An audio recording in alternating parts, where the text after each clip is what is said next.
सदर ट्रंप ने एक बार फिर पाक भारत जंग रुकवाकर 3 करोड़ जानें बचाने का दावा किया है। CNBC को इंटरव्यू में 11 तैयारे गिराए जाने का मौक़िफ़ भी दोहरा दिया। Tariffs. I said, if you keep fighting, I'm going to put a 200% tariff on your country. Said it the same thing to the other. I did it with India and with Pakistan.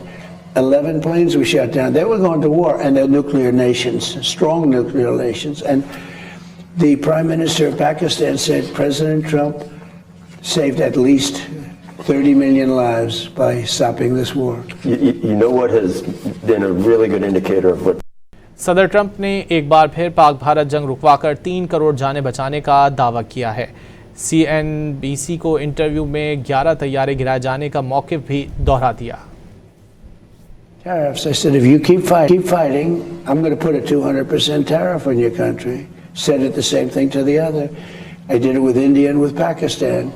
11 planes we shot down. They were going to war, and they're nuclear nations, strong nuclear nations. And the Prime Minister of Pakistan said President Trump saved at least 30 million lives by stopping this war. you know what has been a really good indicator of what